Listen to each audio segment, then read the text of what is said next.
Thank you so much. All right, let's get into it. With all your experience in public speaking that I've experienced myself, we were in the same club and also on District 47. What is the process of preparing for a speech evaluation, speech judging, or just giving normal prepared speech for you? Well, the process for competing is different from the process for judging, right? When you're judging, all you need to do is understand the ballot right in front of you. And there's different criteria that are very specifically outlined almost every single year in every speech contest. Now, the process for preparing for competition, that's completely different. You can't get away with reading the ballot the day before or the day of.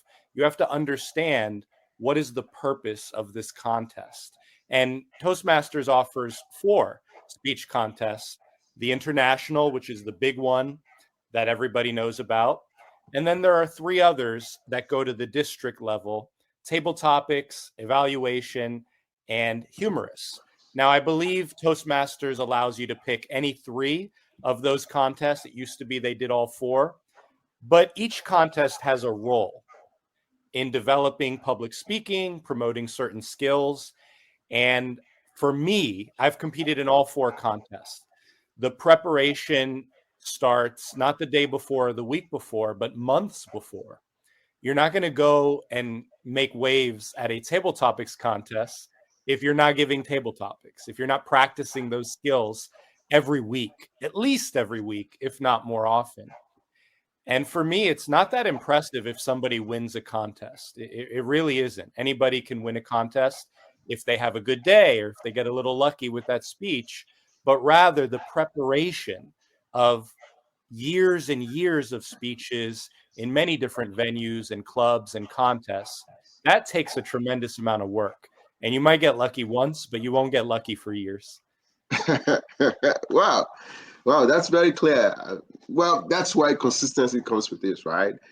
That's why we're also trying to learn from you, because you've been able to win at the district level 3 times, and you almost won the 4th time, the last time. So I was there, right in the middle of the conference.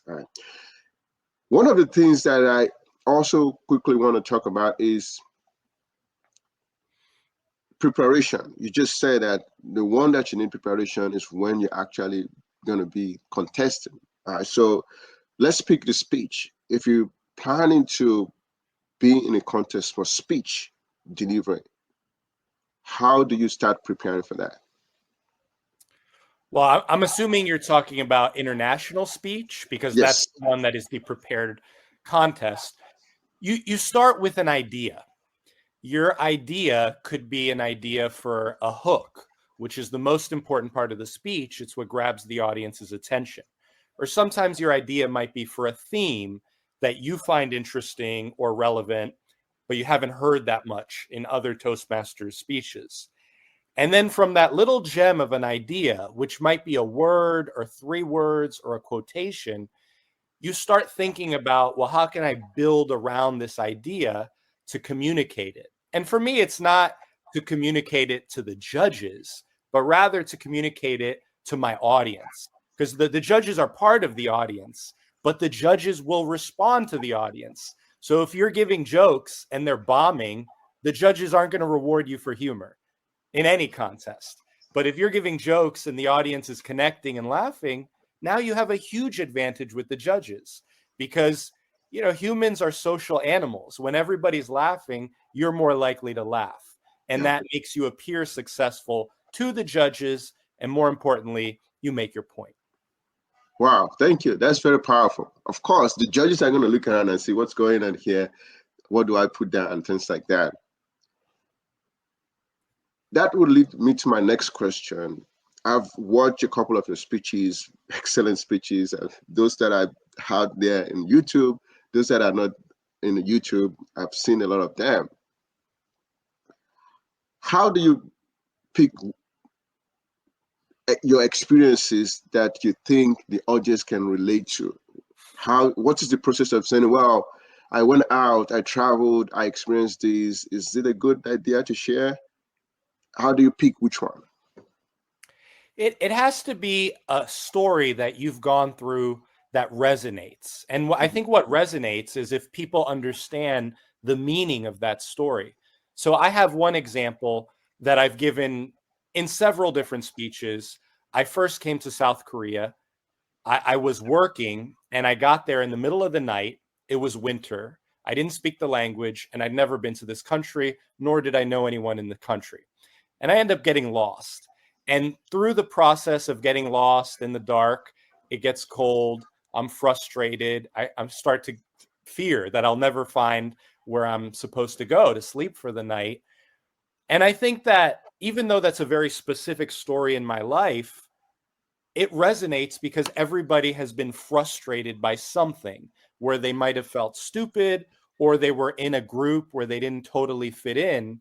And so my job is not to tell my story. I already know my story. My job is to help the audience connect to whatever it is I'm trying to illustrate. And in this case, the point is a very kind stranger helped me find my apartment building, even though it took an hour and it was at night and it was winter and very cold. And I'm showing the kindness of strangers, even towards people who really have no business in their country, right? I'm not Korean.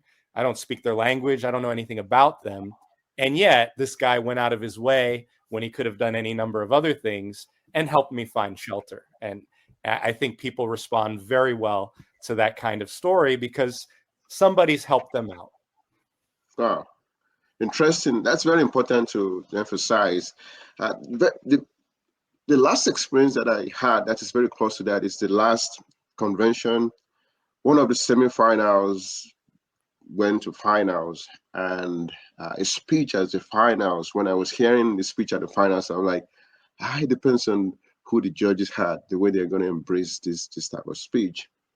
And I end up everything. I approached the finalist because he didn't place at that point. And I asked him, why did you pick this? And he was like, yeah, it was just a spiritual reason why he picked that. And he also was aware of the risk that was involved.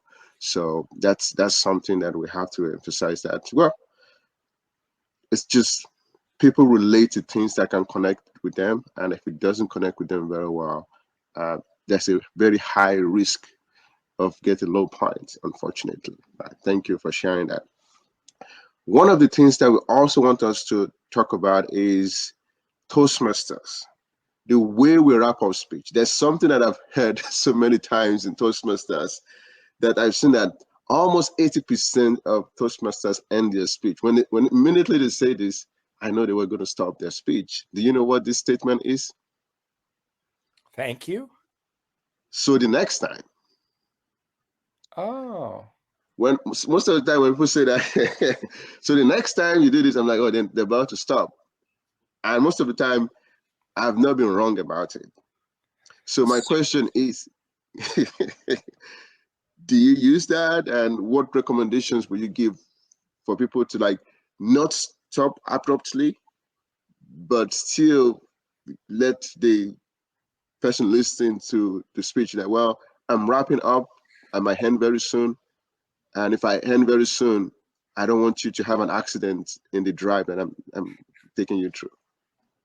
I do not use that. I know what you're talking about, and I've definitely heard it, but I don't want to telegraph the end of my speech, right? I don't want to let people know I'm almost done because then they're going to start thinking about what happens next, the next speaker, or I need to fill out this ballot, or want to get to the parking lot before the other people.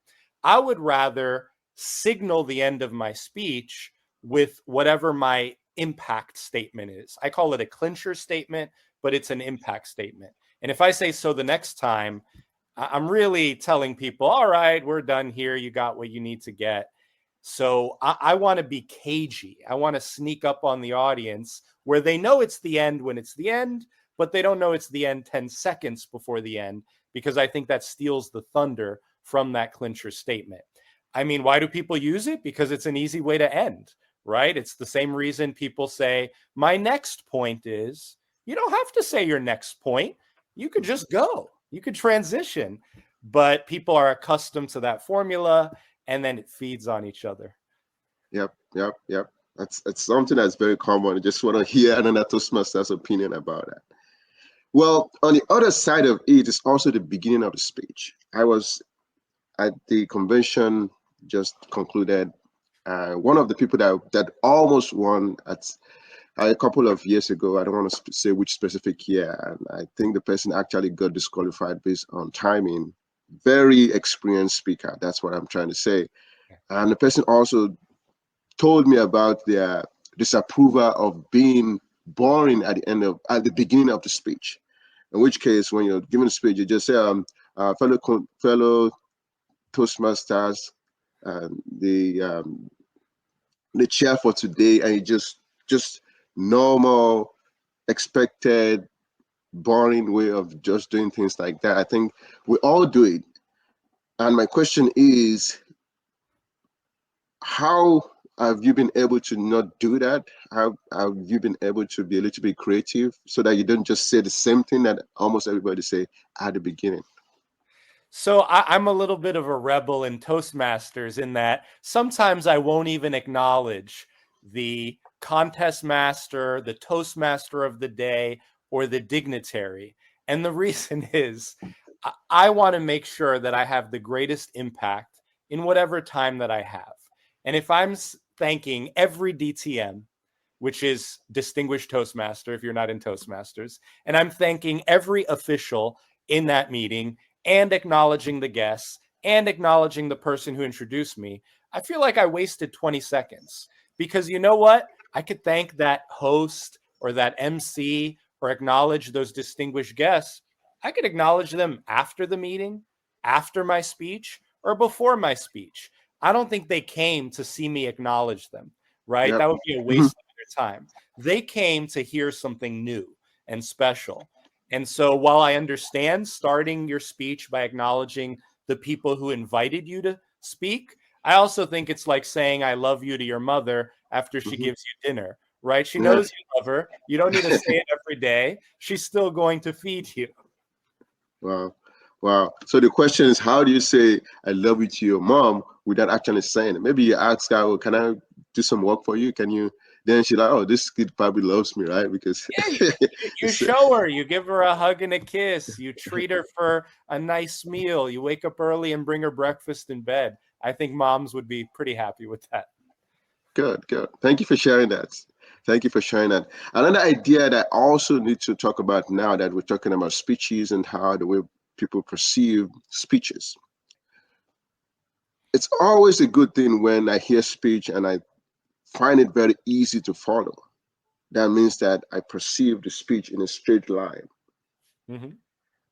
And I've seen that sometimes it's not always easy to do that. People branch off to say something, to say a quote and things like that. And for me, it seems that if it's too much of branching off and I can't perceive this speech like a straight line, sometimes it's very difficult for me to follow.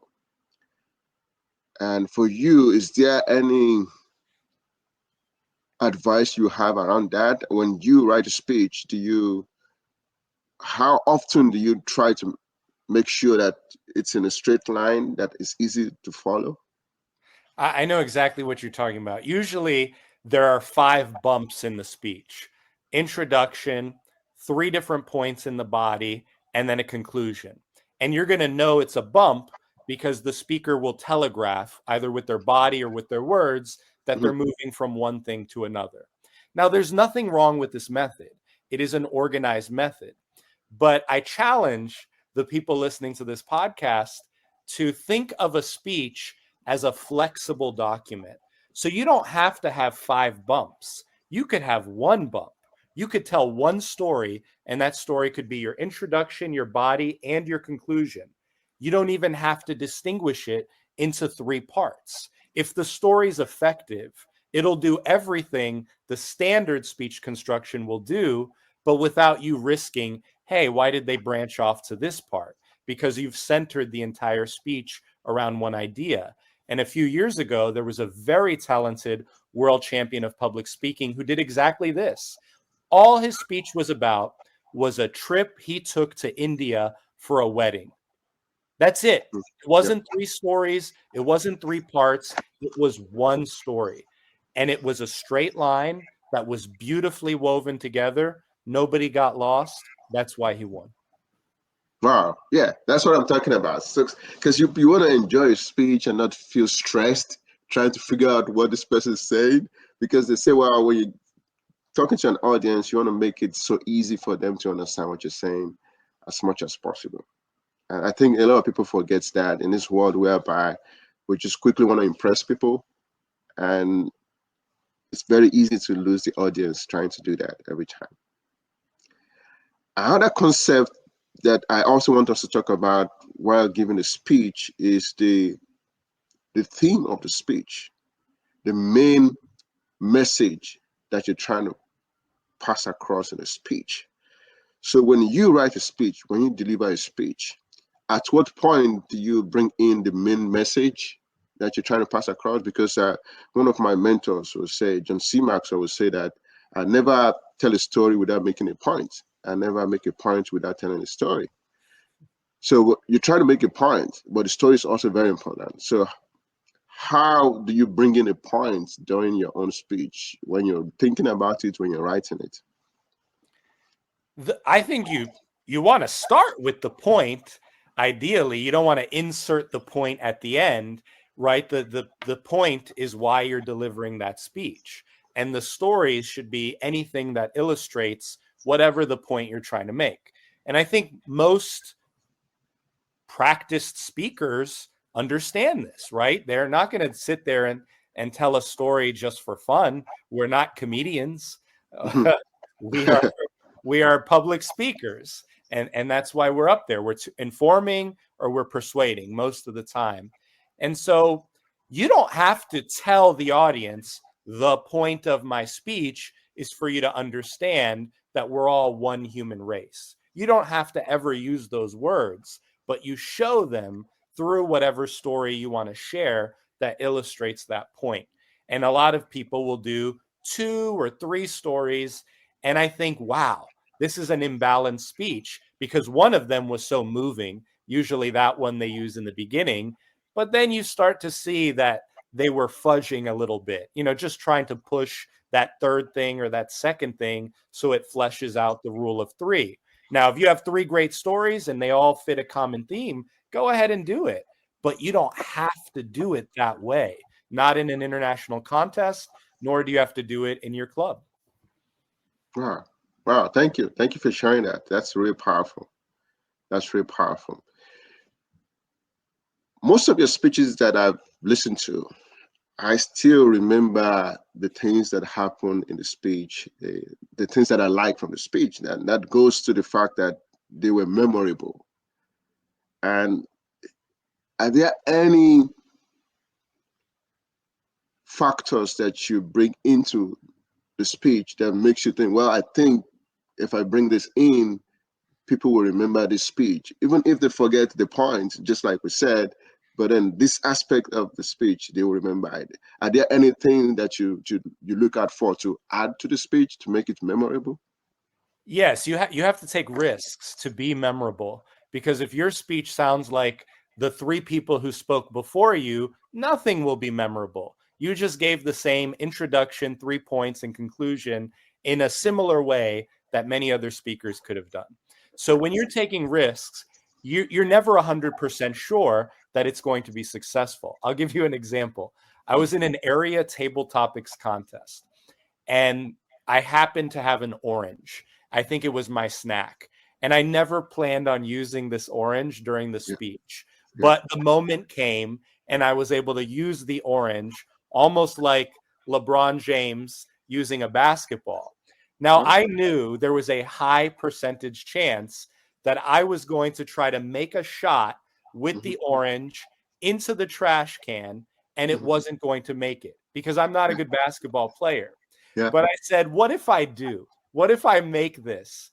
And it just happened that in that contest during the speech, I made the shot. That orange went straight into the can, and people went crazy. They were clapping, they were screaming. They thought I'd been practicing this. Truth was, it came to me at that moment. it was a huge risk. Now, if I'd missed, the speech wouldn't have been bad. But how many times have you been in an area contest and seen somebody who looks like me make a shot in basketball? I doubt you've ever seen that before. Yeah. It worked. Wow, that's very powerful.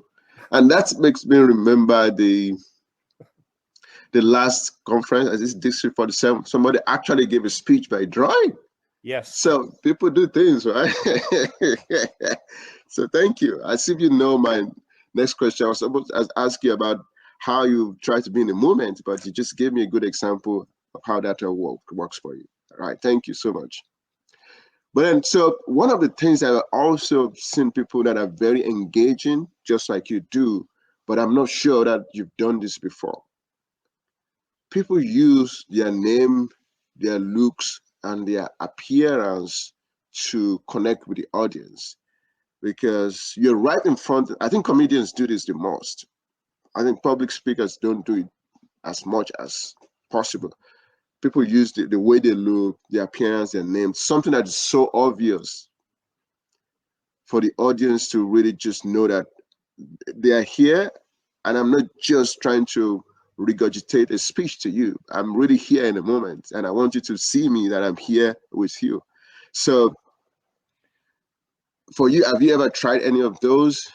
And have you ever thought of doing it and you didn't do it? I have done that. So that technique is, for me, self-deprecating humor, right? You're making fun of yourself a little bit in order to get laughs, to humanize yourself to the audience, to break the ice. Now, I've had the privilege of speaking in different parts of the world, and Tolu, in the West, audiences really like self-deprecating humor. But Yeah. I can tell you, in East Asia, the audience will pity a speaker who uses the same technique. You know, if you're fat and you make a fat joke, that might go really well in Canada and Europe and the United States. It might even go well in South America. In China, you know, they would start thinking, oh, this poor person, you know, they just want to be thin, and they distract themselves from what you're really trying to do. So there's a little cultural nuance to what you're able to do. But I mean, my name's Luis with a Z. I've been told my whole life, you're spelling your name wrong. It's with an S. No, I'm not spelling my name wrong. My name is spelled with a Z. But because where I live, there's a predominantly Hispanic population, and many of them spell Luis with an S, you know, they like to correct me for my own name. Or they'll tell me I'm mispronouncing my name. It should be Louis, not Luis. And there's nothing like being told you're mispronouncing your own name. But yeah, you have fun with that. And I'm not the funniest speaker. I'm not somebody who's going to light up a stage that way, but I've done it, and it works very well for, I think, Western audiences. Wow, that's a very important point you made there. Audiences are very different, even as you move from one country to another country. And even within the United States, each state is very different. People act differently. I'm in Maryland, and I was in Florida, so I can I can tell you that for sure. People are very different, even within the United States. Thank you so much for sharing that. One of the things that I also liked about your speech delivery is your choice of words that you use and the pauses that you have. It seems that they are very deliberate and very intentional when you give your speeches. When you practice your speech, do you intentionally just know that I'm going to pause here, I'm going to use this kind of words here, or do you read the room to do that? How do you make it flow without making mistakes? You have to do both, Tolu. So the first thing is, why are you pausing? A lot of times in Toastmasters, we coach fellow Toastmasters to pause because they're speaking too fast, and the audience needs a chance to process what they're going to say, especially since nervous speakers tend to speak fast. But when you have a lot of experience, there's different reasons to pause. So you can pause, for example, to let the emotion pulsate. They understand what happened, but you want them to feel it longer. and that might be a half-second pause, which sounds short, but it's actually a long pause in conversation. Or it might be a full second pause, which is very long, or it might be a quarter-second pause. Average person wouldn't even know the difference between a quarter second and a half second because it's fast.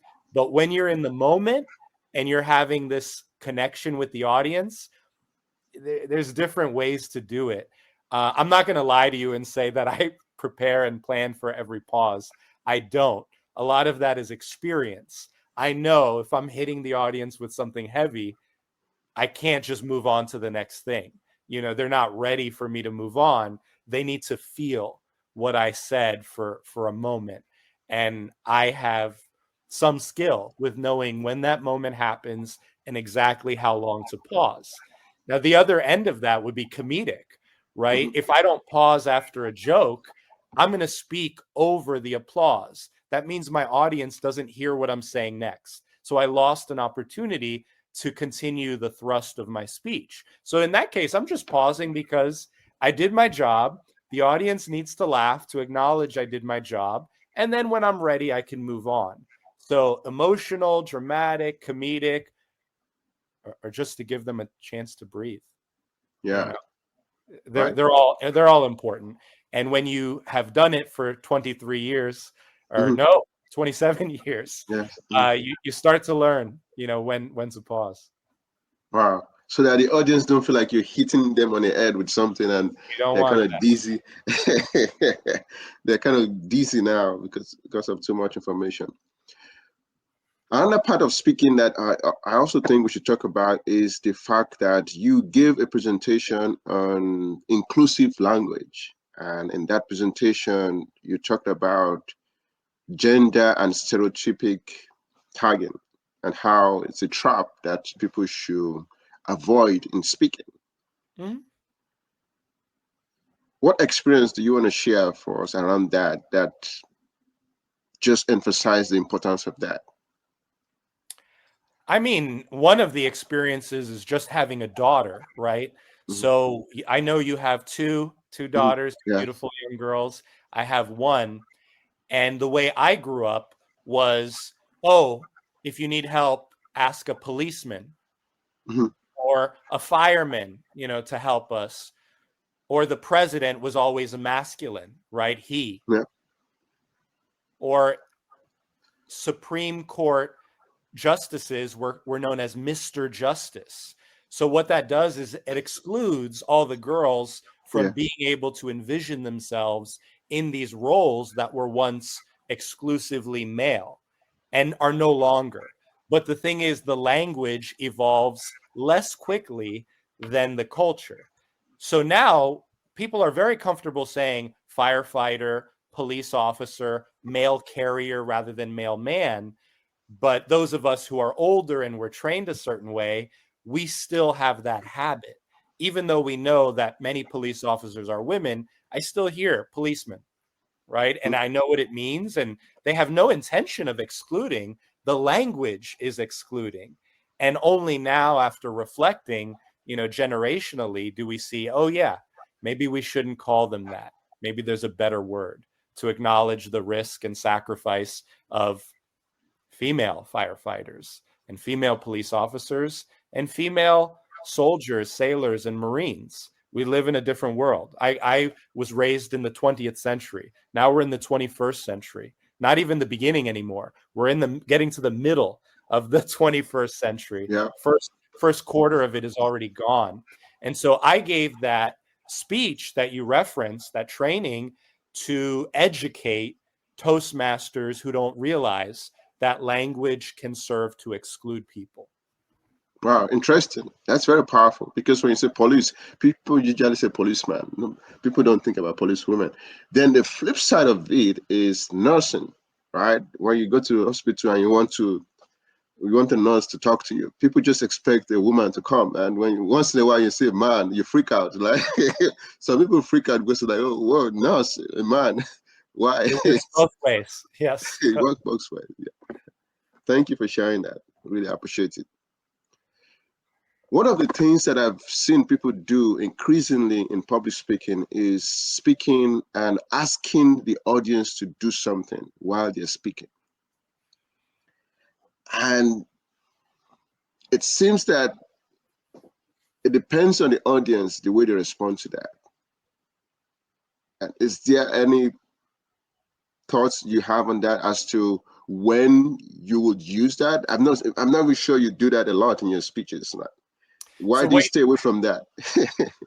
So what you're talking about is a call to action, where the point of a speech is to get people to vote for a certain political candidate, or maybe even to register to vote, or maybe to get a colonoscopy to check to see if they have risk for certain types of cancer.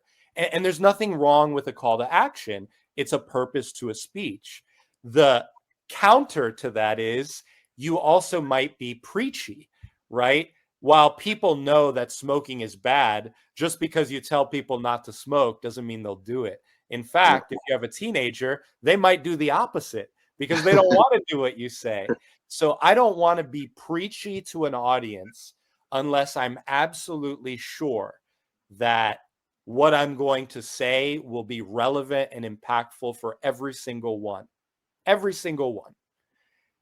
And if you're speaking to an audience that you don't really know, you're taking, for me, an unnecessary risk. Now, you could still have a call to action that's implicit, right? Where you make them reflect on something and then they decide for themselves. I just don't like being told that's why you should learn CPR. I mean, maybe I have something else that I want to do instead. And now you just challenged me to do this thing. And some people are rebels. They're going to say, no, I don't have to do that. Right? I don't want them to think that way. I'd rather them realize for themselves, oh, that's why I should study CPR. Oh, wow. Interesting. That's a very unusual way to look at it. But let's look at during a speech. You actually want the audience to clap, to stand up, to do something. How do you feel as an audience? You're in a speech and the speaker is telling you to do all that? I don't like it. So every speaker will poll the audience at some point. It's so popular in Toastmasters. How many of you have ever been lost? Okay, yeah. You know what you're going to get. Everybody's been lost. You know, GPS doesn't work. You're in a new city or a new country, right? I don't think it takes a lot of skill to poll the audience. What really, really makes me mad is when the speaker doesn't react to what the audience told them. So if you ask how many people have ever been lost and 95% of the audience raises their hand, and then you move on to your next point, you really just told the audience, I don't care what you say. I have a plan for this speech and I'm going to keep moving on. So for me, if you're going to interact with the audience, oh, close your eyes. Oh, raise your hand. Oh, turn to somebody next to you. Then you better acknowledge whatever happened in that moment. And too many speakers just skip over it. It's like they did it up. I interacted with the audience. Check. Now I'm going to go back to my speech. No, you ask them to do something. You better give them some benefit for having done that thing. And it's just not my style of public speaking. I've done it. I've polled the audience, but I think it's overdone. Yeah. Wow. I agree with you. Right. That, especially that piece of reacting to what it said, that's where the beauty is actually going to come from. You can just keep moving without reacting to what it said. Listening to most of your speeches, there's something that you do very well that I really like. When you're giving a speech, you use sentences, and all of a sudden you're now using words to describe.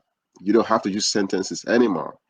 You know what I'm saying? Like you're saying tall, LeBron James, like all this kind of things. So you're using words to just, it seems, and it flows very well. Instead of using sentences, you're not just using words to describe. And when do you decide to use that such that people still understand what you're saying? Then you can now go back to now using sentences. This comes from my training as a teacher, right? One way to communicate with a class is to lecture to them, to talk to them, to ask them a question. And that's dominant.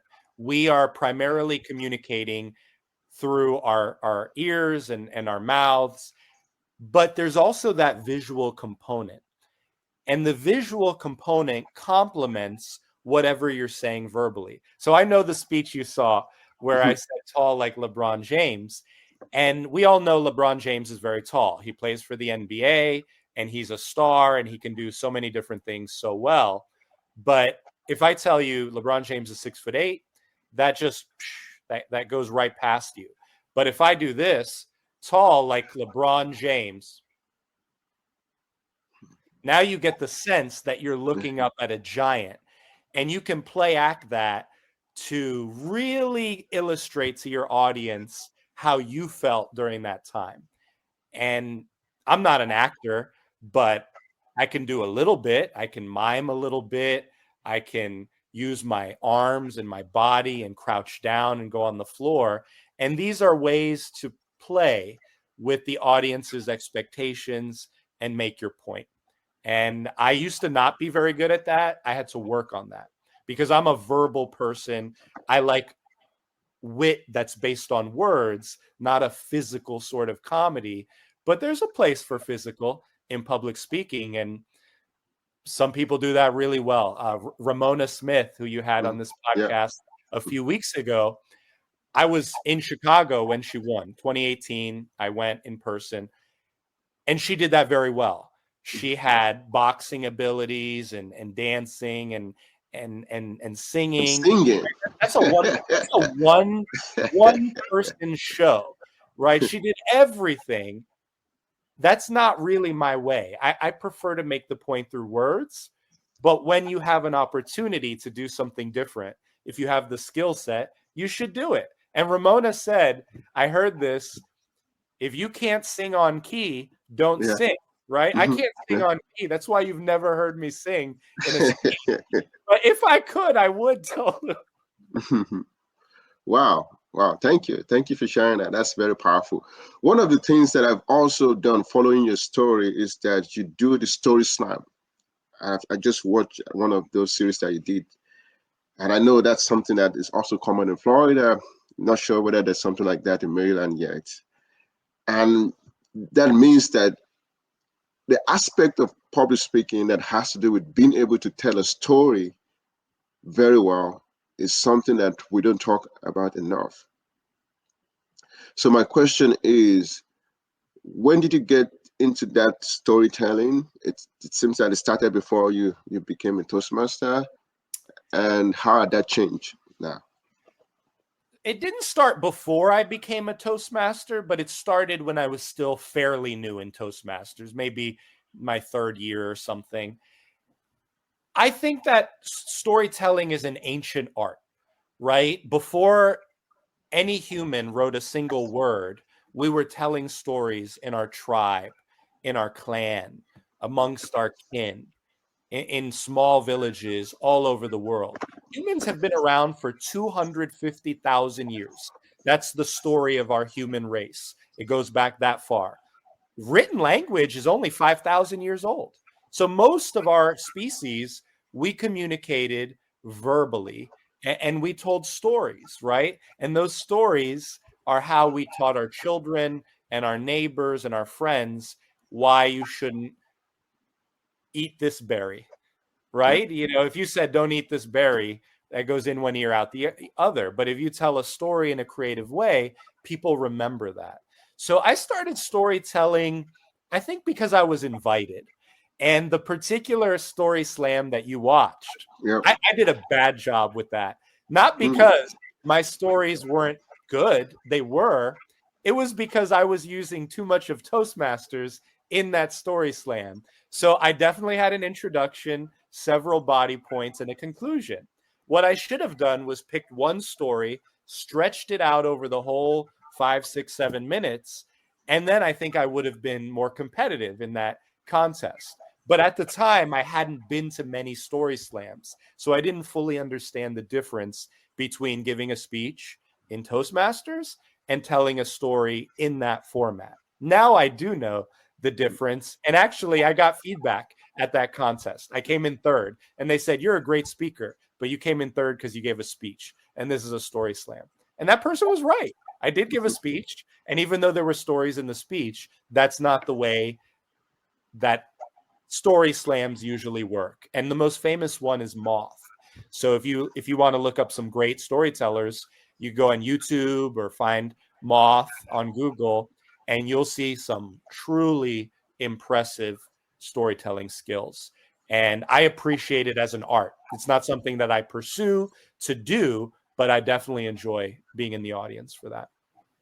Wow, thank you. Thank you for sharing that. Thank you for sharing that. Storytelling. I'm going to look into that.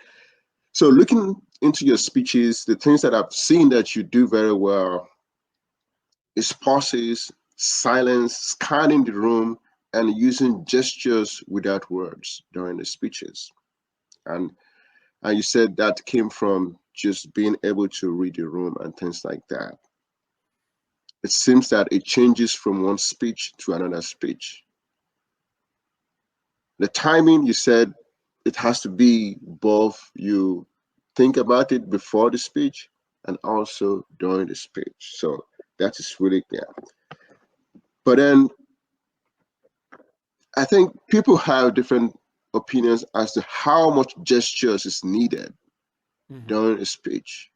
I've seen people say, well, maybe you shouldn't use that gesture because it seems like you're talking to your friends when you use that kind of gesture because it's very informal. I think that's that's the kind of language that was used, and it seems that as you move from one settings of organization to another one, the expectation for gestures changes. For example, in Toastmasters, right? We really like gestures that's big.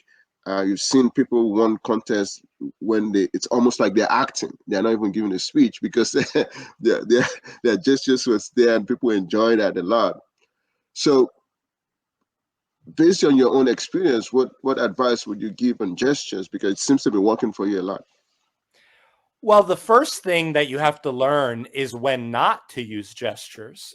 So what I teach my students is there's a neutral position in public speaking.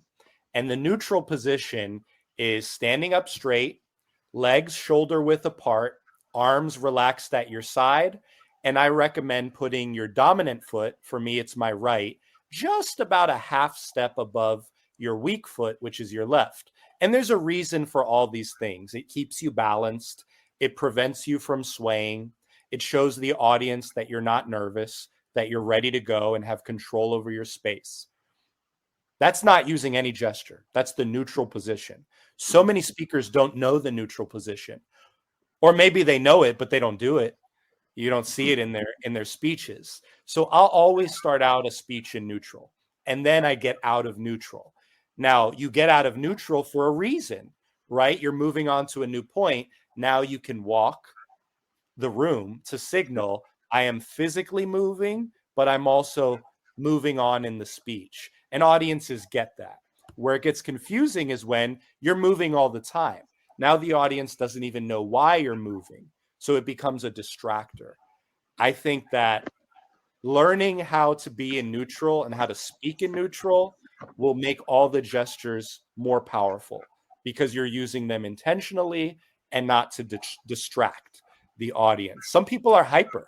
They move around because they have a lot of energy. Well, you have to control that energy and use it wisely. Wow. Thank you. Thank you for sharing that. So now we get into speech evaluation, speech competition, and judging.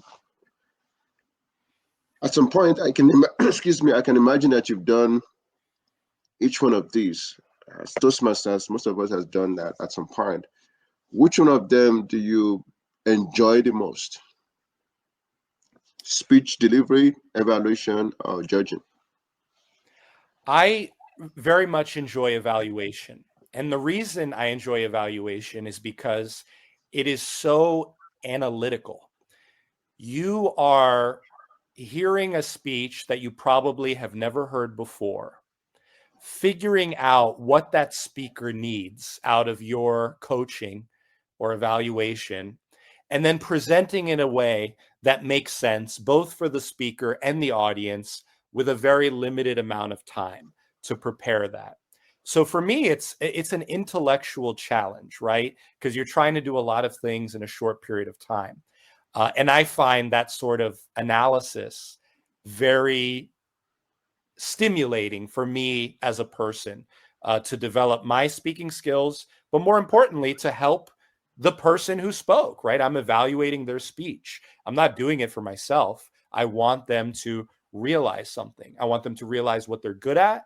And I also want them to realize what they need to work on. And I think that too many evaluators use the sandwich method: a good thing, a bad thing, and another good thing. I do not like the sandwich. I'm returning the sandwich. The reason I don't like it, I don't like it because not every speech is the same, and yet you're giving every speech evaluation the same format. Now, if the speech has 2/3 of things done well and 1/3 of things not done well, I guess it makes sense to structure it that way. But I think most speeches don't fit perfectly in that method. The idea of the sandwich method is you don't want to overwhelm the speaker with many criticisms, but sometimes you know that a speaker can handle it. I'll give you an example. My mentor in Toastmasters is Terry Spencer from Davie Toastmasters. He's a district champion in humorous speaking. If I pretend that Terry gave a great speech and that there's only one little thing he could have done better, he's going to be disappointed in me because he wants to improve his skills. And so that requires a level of honesty. Now, Terry has been in Toastmasters longer than me. So if I criticize him one time too many, he's not going to quit because of me. Would I do that to a brand new speaker who I didn't know, have 2 pieces of criticism and 1 compliment? No, I don't know that person. I don't want to take the risk. But I know Terry is a gifted speaker with a lot of skill. He can handle getting 2 pieces of criticism. In fact, I think he wants it because there's a reason after 16 years, he's still doing this activity. He still thinks he can get better. And it's my job to show him how to get better. So I don't think I ever used the sandwich method. I can't think of a single time in the last 10 years where I've used it. Wow. Thank you for sharing that. You don't like the sandwich. Now I know you don't like sandwiches. So let's focus a little bit on judging now. I think it's a big task to have to look at the speech and rank the contestants first, second, third, right? Especially if you have like 10, at least 10 in most cases. In your own cases, what technique do you use to do the ranking when you have to listen to the first speech all the way to the 10th speech without missing the information that you're supposed to think about? So I definitely use the ballot, and I would be a judge who takes extensive notes, if not right on the ballot, then on a piece of paper next to the ballot. And the notes helps you stay engaged, but also helps you remember the things that stand out from that particular speech. Now, every contest has a criteria on the ballot, a way you're supposed to evaluate them. And I think that a lot of Toastmasters don't really understand the impact of that ballot. For example, in the contests that I've participated in, there's 10 points for summation. What is summation? Summation is ending the speech. Now, most Toastmasters end the speech the same way. They end with a tie back to something they said earlier in the speech, or they end with the quotation or question that they got as the prompt for their speech. There's an art to summation that is so difficult, and it doesn't get rewarded nearly enough. I mean, I don't have to think about a tie back. I can do it very easily because I've been public speaking for a long time. But the way you do it, the skill at which you do it, I don't think gets noticed by judges who don't have a deep level of experience. Now, I've had contests where I skipped the summation, and it's because I ran out of time, right? If I had another 20 seconds, I would have done it, and I would have done better on that 10 points. So there's time management, and there's understanding the ballot. If you don't do summation, you're giving up 10 points and you're probably going to lose that contest unless you had a really, really big lead on all the other points. And that's strategy, Tolu. I mean, when you're a competitor, it's not just about who's the best speaker. If you get to a District 47 contest where I'm from, you're already good. Even if you're, the worst in the group, you're not bad to get that far. And if you get to the international level, semifinals, finals, you have skills. Everybody knows vocal variety. Everybody knows timing. But the artfulness at which you get through those different criteria in the ballot, that is so nuanced. And I think that judges who haven't been on the stage and had a deep level of experience to recognize how difficult it is to accomplish a really memorable summation, they'll think, oh, it was a good summation, 9 out of 10. You didn't realize how hard it was to do that. That should be a 10 out of 10 because 1, nobody else attempted it. And 2, nobody else did it. Even if they'd attempted it, this one person managed to do it in such a way that, for me, I see it blows me away. It's like seeing a 50-yard pass in football. You're like, whoa, it doesn't happen every day. But if you're just, trying to figure out who to rank first, second, third, you miss the significance of that moment and the skill that it took. And so, you asked me if I like judging. I actually haven't judged that much in Toastmasters, and it's because I compete a lot. You can't judge if you compete, but that competition gives me the level of experience to be able to recognize talent and unusual talent, which we have a lot of in this activity. Wow, thank you. Thank you for that detailed explanation. Now we want to zoom in on District TableTopics 2025. The question was, what is harder, training the body or training the mind? And your first answer was really good to the extent that it got a reaction. You said it depends on which side of 40 you are.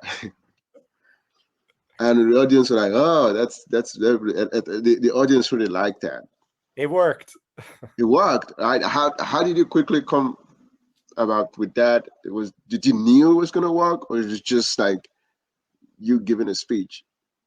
I have never given a speech on that topic. So I didn't know the topic ahead of time. But as soon as I heard the topic, it came to me, that line. We're the same age. So we're both at a middle point in our lives. We had birthdays a couple months apart. So for me, that 40 line is an important line, right? It's right in that part of my life that I'm in now. It's called midlife for a reason. A lot of things change past 40. So how did I come up with a line? That was God, Tolu. God came up with that line, and I was fortunate to be his vessel. And my job was to time it perfectly. I don't take credit for the line, but I take credit for the timing. So had I come out with that line too quickly, it would have been drowned out by my introduction and the applause that I got coming on the stage. Had I waited too long, the audience would have thought, oh, he doesn't know what to say. He's using this time to think of something. So I needed to time it perfectly. It worked really nicely, and humor doesn't come easy to me. So I was very proud of that speech. Wow, yeah, I really like it. Really like it. Very, very creative and things like that. Now, let's talk about evaluation. You won evaluation 2017 and 2023. Is there anything that you can remember between the difference between your experience in 2017 and 2023? Were they very similar, or was there something different that very significant? There was something very different. In 2017, all Toastmasters speech contests were in person. In 2023, none of my levels of competing were in person, and I don't think anything had been in person for several years. We were in the same club. You know how long Gelfand was online for, right? A good 2 years. And even after we came back, the area, division, and district contests, a lot of them were still online. So in 2023, I did something I hate. I did speech contests online. And the reason I hate it is because there's so much that's out of your control, right? what happens when it rains in Florida? Sometimes you lose power for a bit. Well, you lose power, you lose internet. And you lose internet in an online speech contest. There's really nothing you can do except wait and hope that it comes back on very quickly. So that's something in the back of my mind. Something else is that some of these people I'm competing with have, a stage manager working on their lighting and their makeup, and they have a home that's conducive to speaking as if one were in a studio going to national news. And I have no lighting except my ordinary lamp, no professional lighting. I have no makeup. All this beauty is natural. And I prefer not to be in that mode, speaking to a light on a camera rather than speaking to eyes in person. So I had competed online because that was the option I had. But the challenge for me in 2023 was getting past so many other people who were better prepared for an online speech format because they had ring lights and they had makeup and they had a stage that was conducive to what they were trying to do. Things I never worried about in 2017. Wow, thank you. Thank you for sharing that. So similar question is the TableTopics experience in 2018 versus 2025. What were the difference between what you felt? I'm glad you asked. I felt better about the 2025 speech that I did not win. I placed second. Than I did about the 2018 speech that I did win. Both were the same level. District 47, TableTopics contests, big stage, big audience, the highest you can go in that level of contest. But the difference is that I was a better speaker in 2025, and so I was able to do more. Even though I didn't win, I did show more skill in that speech. In 2018, that was raw energy, raw talent, and a terrible topic. The 2018 topic was bad, and it was bad for everybody. We all got the same topic. So I just happened to adapt a little bit better than 6 other people in the district finals. In 2025, I had Godfrey McAllister competing against me. He's been in the top 10 in the world championship of public speaking. He's won 5 district championships in a variety of events. He's very good at TableTopics. So I had better opposition. And I think the right person won, but that doesn't mean I wasn't proud of my speech or that I showed skill and was able to improve. I did improve. I am not competing in TableTopics in 2026 because I don't feel I could improve from what I did in 2025. I think that was a good representation of what I can do there. So if I'm going to compete, I'll pick a different contest. Oh wow! Thank you so much. Yeah, I agree with you. He was sitting beside me, and we had some chat about his delivery. They were both really good. They're both really good. Thank you so much for sharing that. One of the things that I really want to know is when you have given speeches. I've seen a couple of your speeches. When you think about these speeches, is there any one of them that you felt, oh, maybe I could have given a little bit more information, or even take out some information in any of these speeches that you really think about? Because when you give speeches, you think about your speeches, right? Anyone? I do. So the speech that comes to mind was the third prepared speech that I ever gave in Toastmasters. And it was a speech about a tragic case of a young girl who was in the foster care system and was neglected and abused by everybody around her. Her birth family, her foster family, the other people who lived in the home. And it was a story that I read in the newspaper, the Sun Sentinel, and it resonated with me and it impacted me, and I felt the need to share. But after the speech, which I thought went very well, someone asked me if I was related to the girl who I spoke about. And I'm not. I've never met her. I had no connection with her. But I realized that I'd forgotten to explain to the audience why I decided to talk on this particular subject. So I gave a lot of information, but I missed an important point. Why? Why did I give that speech at that moment? And I had a reason, but I didn't tell the audience. And so if I could go, I never gave that speech again. But if I ever do, I'll make sure that I let the audience know why I felt this was an important thing to share. Good, good, good. Thank you so much. I also discovered that's something that you do once in a while to give a report on something that happened. Since you've done that in PowerPoints before and things like that. That's also to educate people. And that's nothing personal that you experience, but something that another person experienced that you think people can learn from. That's very nice to hear something like that once in a while too. So another part of your speaking that I also want to understand is when you give speeches, it seems very natural. It seems that you remember everything that you practiced, but we both know that that's not always going to be the case. In the case you forget a line or you just blank out all of a sudden because somebody in the audience that seems to not like you is staring at you, and you blank out for a second, what do you do? This happens to everybody, even in the world championship stage with speeches that they've been practicing for almost a year. I see a speaker get stuck. And usually they only get stuck for maybe half a second or a quarter of a second, but it's long enough for me to notice and probably other people to notice as well.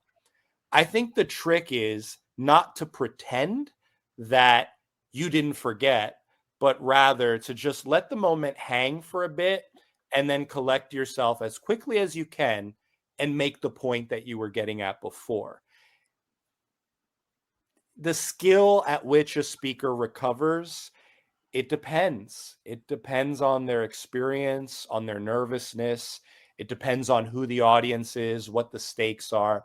I've judged a lot of high school kids. That's mostly who I've judged. And I've seen high school kids who were super talented.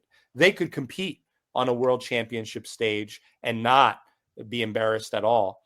But I've seen them get stuck and you feel so bad because they can't recover quickly. They're truly trying to remember where they were. And that's painful, right? You're there. The audience feels for them. For me, I usually recover quickly. And I think that's part of that is practice. I speak a lot. My job is teaching kids. And so, I'm speaking 6 hours a day sometimes. And it kept my brain, I think, fresher than my chronological age. But when you get older, you get stuck more, right? I don't know about your parents, but my dad is not as quick as he was 30 years ago, 35 years ago, right? You slow down your body, your brain. And so if I had to give any tips, I would say keep your body healthy, keep your mind engaged. It doesn't matter if you're retired, right? You could not work, but find other ways to stay engaged and active. And I think the nature of my job is that I use a lot of speech and I use a lot of mental power. I don't have a physical job. I have a mental job. And that's helped me to recover more smoothly than maybe I might have. Good, good. Thank you so much. It's very important you say that aging is something that we cannot control, right? You just have to age naturally or age gracefully, just like the people say. And this actually happened during the semifinals. I'm not sure you're aware of this. This just concluded convention, and it's because of aging, based on what I observed. I might be wrong. And the audience was really, really supportive, because they understood, and that's what I really liked about that. And we cannot get away from aging. We're all going to age. Some people try to age backwards, but it's still aging, anyways. Yeah, there's also advantages, right, to aging. You age, you gain more experience. Yep. Right. I might be a step slower than I was at 20, but I know a lot more things, and I've met a lot more people, and I've had more experience. So you use the advantages you have. Youth have energy. Youth have time. Older people have wisdom and experience. So you use what you have. Yep. It seems like as the energy goes down, the experience comes up. It's more like this.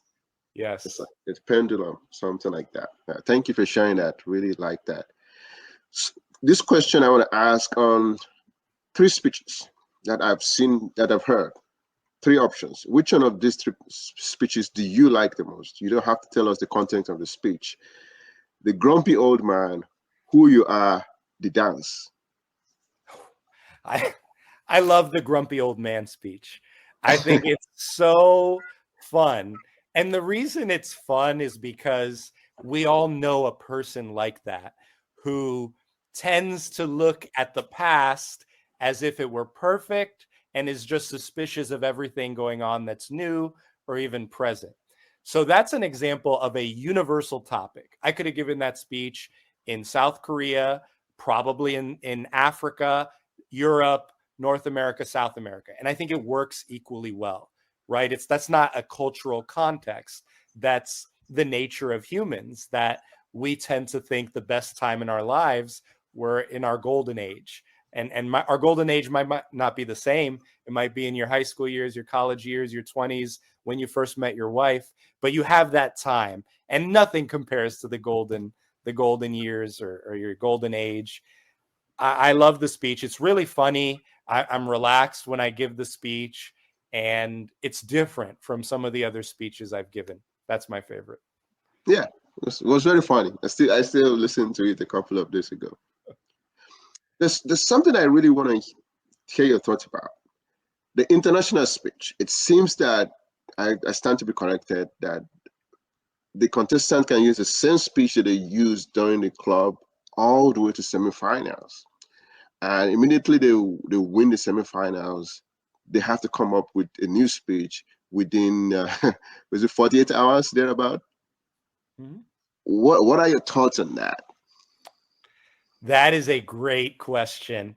And most people will say that you give your best speech all through the semifinals, and then you switch in the finals and give a second speech.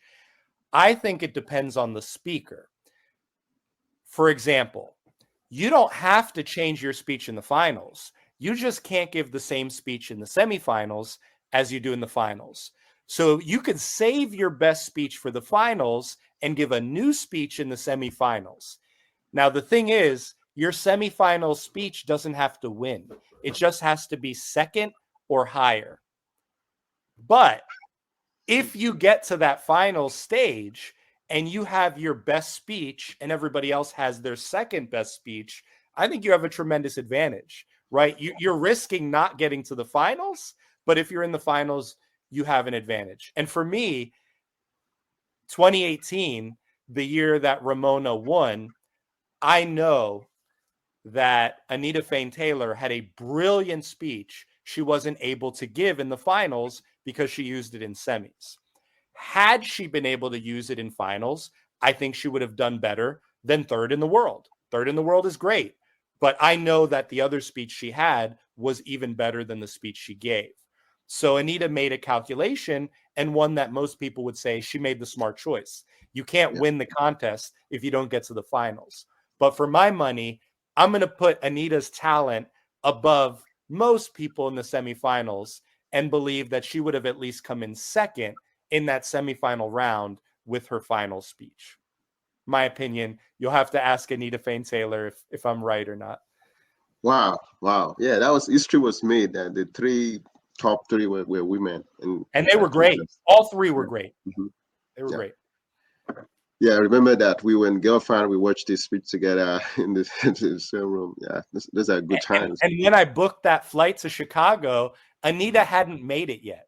I had no idea I was going to see somebody from my club on the final stage. No idea. Wow. Interesting. Yeah, interesting. Yeah, that's good. Thank you for sharing that. So, quick question. Any of these speeches or other speeches, if you could go back to use prop in any of these speeches, which one of them would you say, well, if I'd use prop, it could be more effective, or you just don't like prop at all? I don't like props for me when I'm speaking. I enjoy props when other people are using them because I'm not going to make a mistake, right? I'm in the audience. If they make a mistake, they make a mistake. I've used props. I told you the story about the orange and throwing it, and it landed in the trash bin at that area contest. For me, the best prop I've ever seen used is from a speech from 2015 called The Power of Words. I believe his name is Muhammad Khatani. I might have gotten the name wrong, but the speech is called The Power of Words. He takes a cigarette in the very beginning of the speech and pretends to light it. I've never seen anything like that. I mean, Yeah. he did it perfectly. It was funny. It got the audience's attention.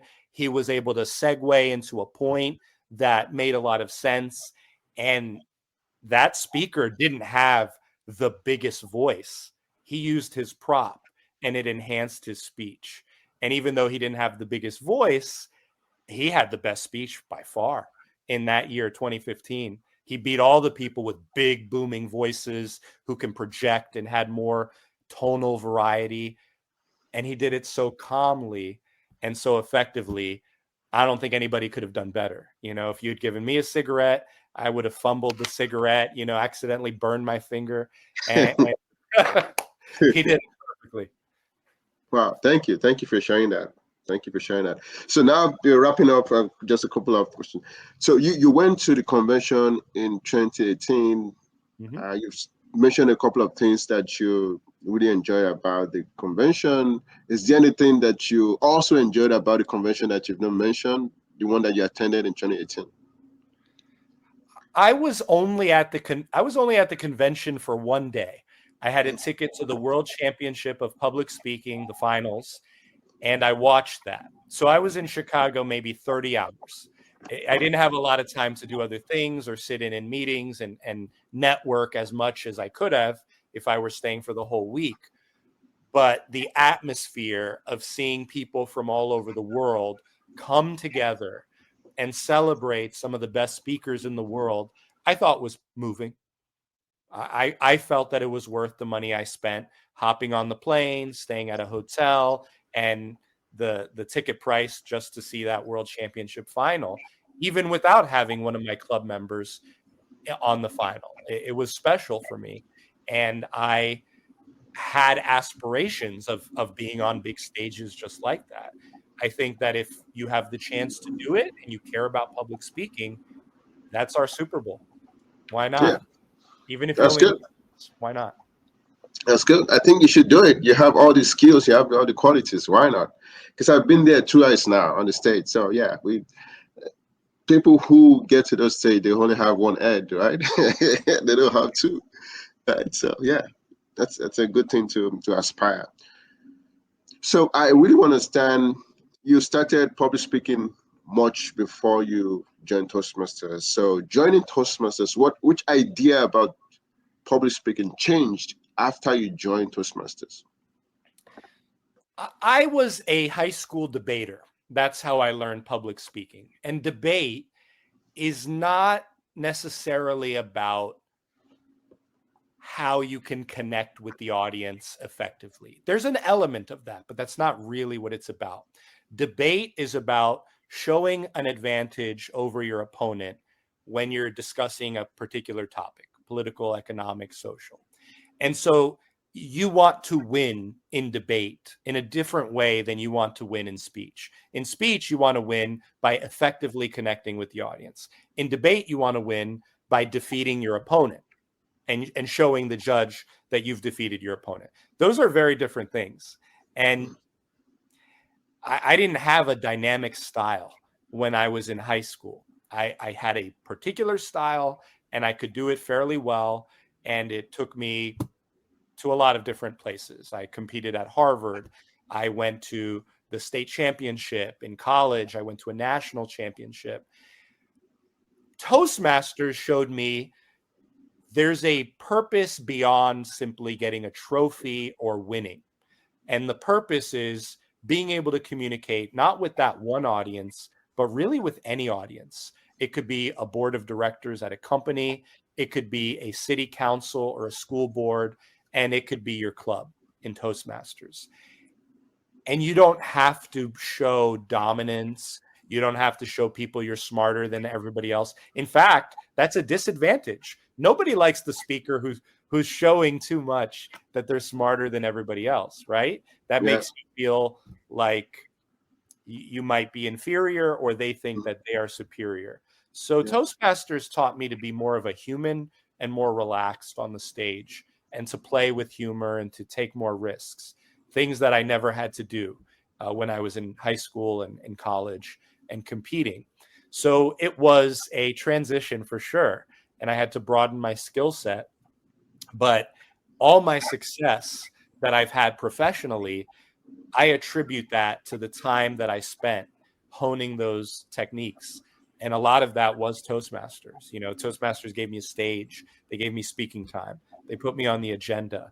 They let me compete. How many people in their 20s, 30s, and 40s get the chance to pursue a hobby at that level? Usually you play baseball as a kid, you stop as an adult. You play football as a kid, you stop as an adult. I never really stopped. I started at 13 and I just continued to grow for 27 years. And I never thought I would keep doing this, but I enjoy it and I plan to continue. Wow. Thank you for sharing that. So you mentioned debates now. It's one of the things that you did before being a Toastmasters. But I would also like to know, are there other activities that you're doing outside Toastmasters that supported your public speaking skills? Several. I am a person who likes to see talent. It doesn't necessarily need to be speech talent. So one of the things that I have fun with is stand-up comedy. I've done a little bit of stand-up comedy on the very local level, open mics, that sort of thing. But I enjoy just being in the audience and watching somebody who has such command that they can make you laugh every 10 to 15 seconds, without fail. Boom, boom, boom, boom, boom, boom. And they can make so many people laugh that they can make a living. Think about it. They're basically a clown, right? They're not solving homelessness. They're not passing laws. They're not teaching a generation of students like the two of us have taught. They are making people laugh and getting paid a lot of money if they can do it well. And what is the effect of that? You make people happy. They gave you their money. They gave you their time. What did you give them? Happiness, entertainment. Maybe you made them think too. There's comedians that are political and push a social agenda or a political agenda, but having the skill to do it at such a high level, I love it. And that's helped my public speaking. It's taught me new ways to connect with the audience. Wow, thank you for sharing that. So we're wrapping up. I really enjoyed the conversation, but this is a very interesting question. I really want to know the answers to. So you were in Korea, China, and US. Mm-hmm. And I know you mentioned something a little bit earlier today, but then I still want to see if there are other aspects of these. How is public speaking different when you move from Korea to China to US? All right. Public speaking is different in a hierarchical society.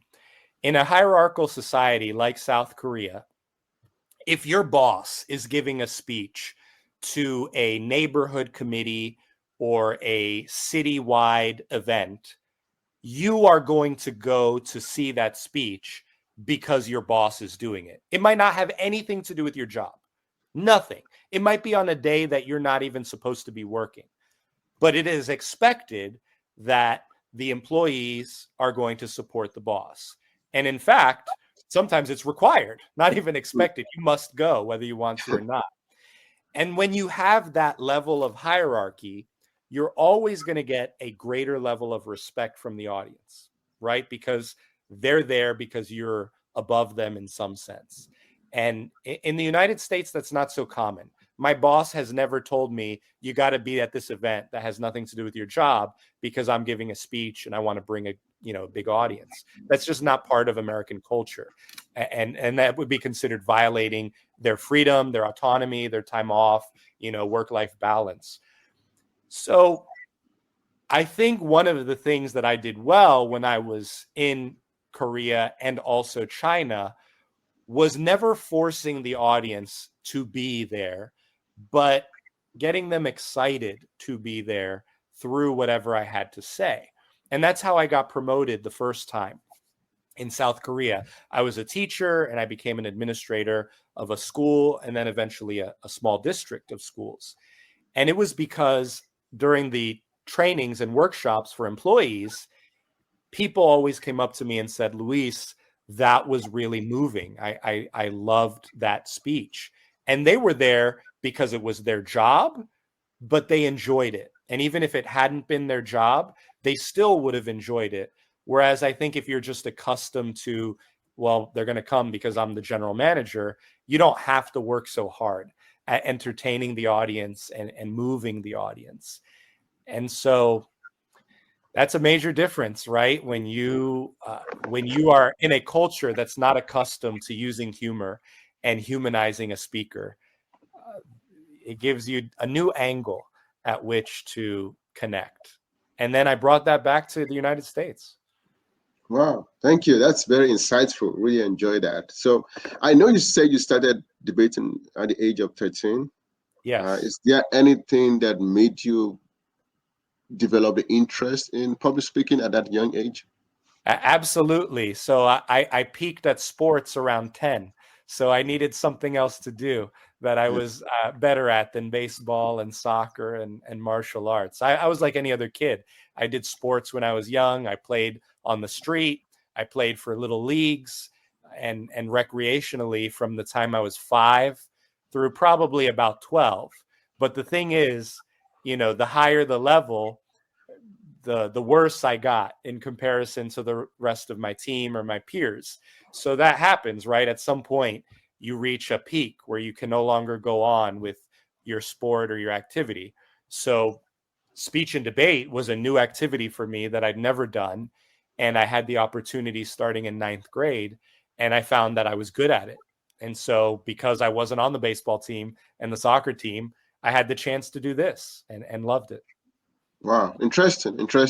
Yeah, speaking about soccer, I saw the picture you shared on Facebook and saw you playing soccer. And previously, I knew that you like boxing. So I do. Which love comes from? Love for soccer or love for boxing? Which daughter do you love more, Tolu? It's a hard question to ask. Initially, my first love was football. My parents are Brazilian, and that's a national. Forget about sport; it's a national religion in Brazil. Football, right? The country stops when the national team is playing. You're not going to be working. You're not going to be doing your taxes. You're not going to be spanking your child. You are watching the game for those 2 hours uninterrupted, probably with a big group of people. So I had the opportunity in 1994 to go to Brazil and watch the World Cup.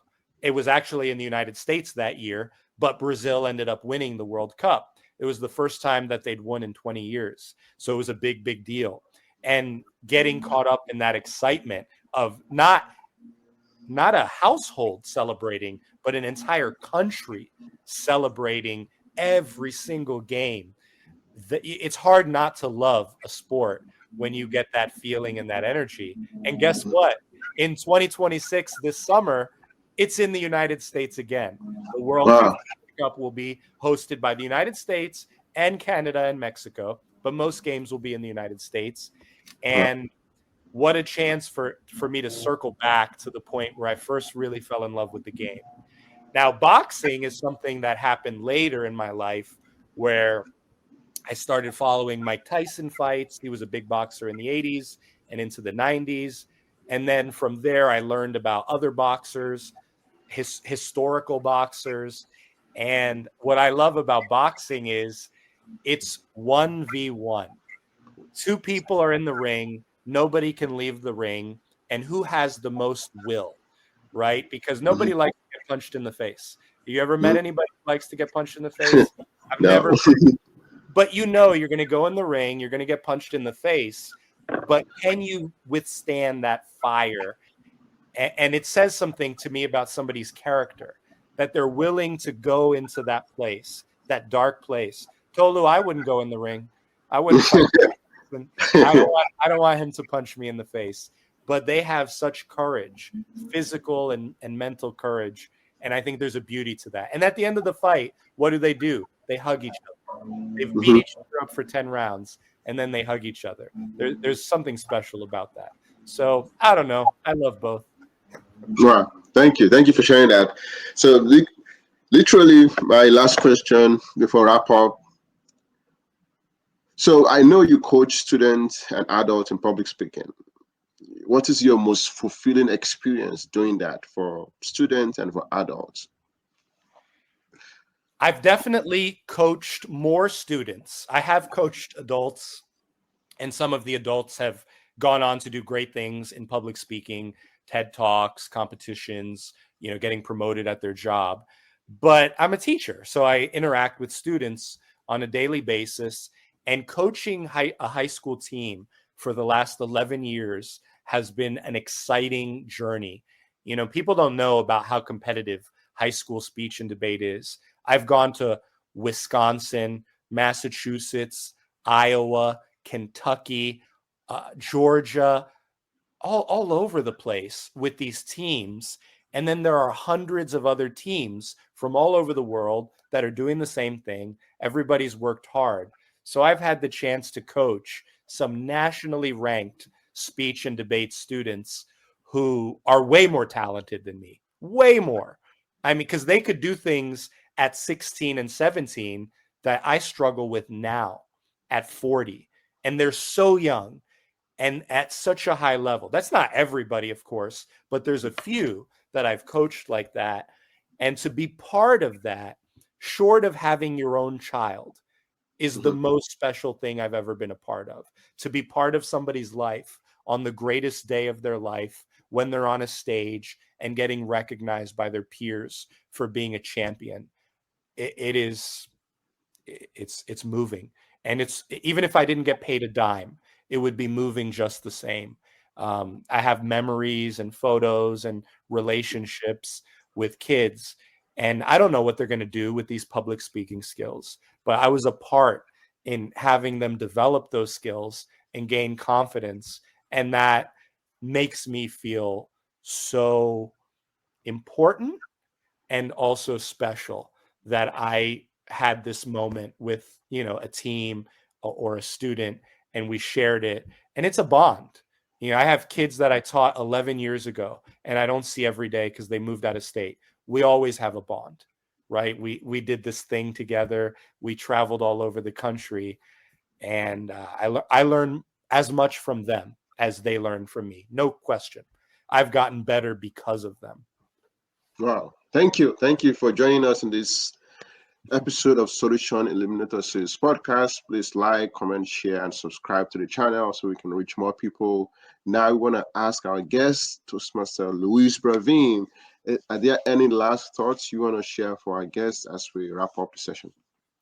My final thought is that don't be afraid to take risks. If you take a risk and fail, nobody will remember tomorrow. Nobody.